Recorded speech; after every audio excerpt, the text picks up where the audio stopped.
नमस्कार प्रिय छात्र छात्राओं। आज अपन देख रहे हैं अंतर्राष्ट्रीय कानून का संहिताकरण, कोडिफिकेशन ऑफ इंटरनेशनल लॉ। जैसा कि आप जानते हैं कि एक कानून एक देश में भी लागू होता है और एक कानून दूसरे देशों के ऊपर भी लागू किया जाता है। एक कानून अपने देश के हित में बनाया जाता है और दूसरे देशों के लिए जो कानून बनाया जाता है वो समस्त एक दूसरे राज्यों के या देशों के हित में होता है। ये अंतर्राष्ट्रीय कानून उसी प्रकार से एक कानून है जिस प्रकार से एक देश का कानून होता है। और अंतर्राष्ट्रीय कानून का मतलब यह है कि दो देशों के बीच में जो भी कानूनी अड़चनें पैदा होती हैं उनका सरलीकरण और आसानी से उनको सुलझाना। और इसके लिए एक अंतर्राष्ट्रीय न्यायालय की स्थापना की गई है हेग में, और ये यूएनओ के माध्यम से ये स्थापित हुआ था। तो अंतर्राष्ट्रीय कानून के संदर्भ में अपन पहले भी चर्चा कर चुके हैं और अंतर्राष्ट्रीय कानून का आज अपन ले रहे हैं संहिताकरण। तो संहिताकरण किसे कहते हैं, इसकी क्या परिभाषा है, इस संदर्भ में अपन देखते हैं। इस संदर्भ में एक विद्वान हुए हैं प्रोफेसर फैनविक।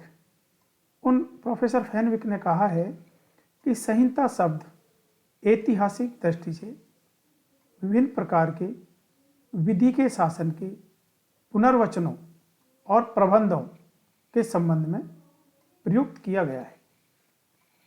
संहिताकरण का अर्थ संहिता का एक संकलित रूप है।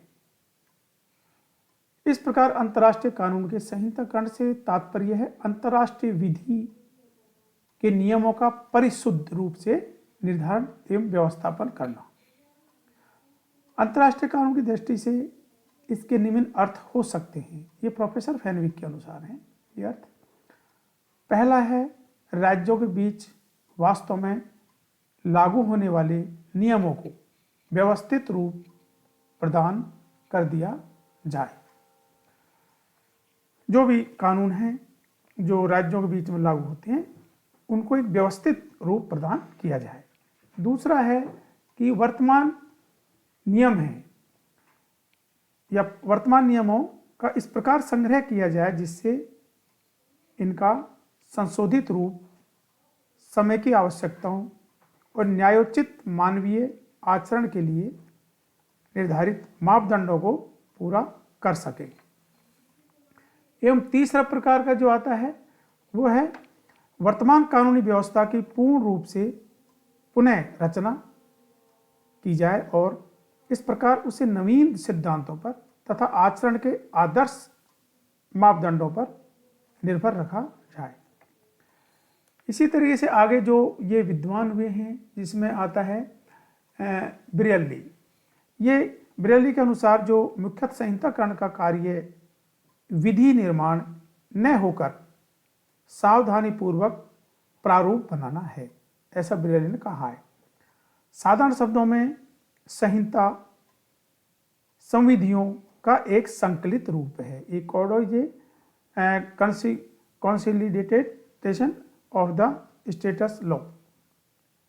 ये अथवा यह एक संग्रह है जिसमें किसी विशेष विषय संबंधी सभी संविधियों का संग्रह है। संहिताकरण का तात्पर्य है राज्यों के परस्पर संबंधों में लागू होने वाले नियमों को व्यवस्थित ढंग से लिपिबद्ध करने का प्रयास करना। जो भी राज्यों के बीच में जिन जिन तरीके से जो कानून लागू किया जाता है उनको लेखबद्ध करना। इसलिए इसका जो वास्तविक अर्थ है वो यही है कि संहिता संविधियों का एक संकलित रूप है। अपन इसमें आगे जो देख रहे हैं वह है संहिता के लाभ या इसकी उपयोगिता। इसके क्या लाभ हैं संहिता के और क्या इसकी उपयोगिता है। तो अंतर्राष्ट्रीय कानून का संहिताकरण एक बहु उपयोगी और अत्यंत लाभदायक एक प्रक्रिया है जो एक दूसरे देशों के लिए इसकी अति आवश्यकता होती है और एक देश इसी आधार से अपने हितों की सुरक्षा भी कर पाता है। इसके अपन निम्न लाभ देख सकते हैं। पहला है अंतर्राष्ट्रीय कानून का स्पष्ट, सरल और सुनिश्चित बनना। अपन देखते हैं कि संहिताकरण का पहला बड़ा महत्वपूर्ण जो लाभ है वो यही है कि इसे अंतर्राष्ट्रीय कानून स्पष्ट हो जाता है, सरल हो जाता है और सुनिश्चित बन जाता है। उसके विभिन्न संदेहों को दूर किया जा सकता है। ऐसा होने पर अंतर्राष्ट्रीय न्यायालयों के न्यायाधीशों का कार्य भी बहुत आसान हो जाता है, बहुत सुगम हो जाता है और ये बहुत ही अच्छा हो जाता है। अपन दूसरा इसका जो फायदा देख रहे हैं वह अंतर्राष्ट्रीय कानून में एक रूपता स्थापित करना। संहिताकरण द्वारा कानूनों में पाए जाने वाले विरोधों को दूर करके उनके बीच एक रूपता स्थापित की जा सकती है। कानूनों को संहिताबद्ध कर देने पर यह अनेक रूपता और विरोध समाप्त हो जाएगा। तीसरा अपन देखते हैं कानून के अभाव का ज्ञान होना। अंतर्राष्ट्रीय कानूनों को संहिताबद्ध करने पर यह स्पष्ट हो जाएगा कि किस विषय में कानून है और किस विषय में उनका अभाव है।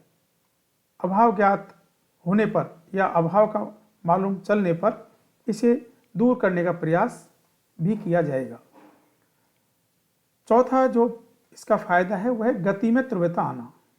अंतर्राष्ट्रीय कानून को संहिताबद्ध करने से उसकी गति में तीव्रता आ जाती है और प्रथाओं, जो कस्टम्स हैं, रीति रिवाज हैं, परंपराएं हैं, उन प्रथाओं पर आधारित विकास की मंद गति से उत्पन्न समस्याएं दूर हो जाती हैं। पांचवा इसका फायदा है लोकप्रियता बढ़ना। अंतर्राष्ट्रीय कानून को संहिताबद्ध बनाने से निश्चय ही उसकी लोकप्रियता बढ़ जाएगी। स्पष्टता और सुनिश्चितता के कारण इसका पालन अधिक से अधिक देश करने लगेंगे। और छठा है शक्ति में वृद्धि होना। संहिताकरण से इसकी शक्ति में अभिवृद्धि होगी। यह अधिक प्रभावी कानून के रूप में अपना स्थान बना सकेगा।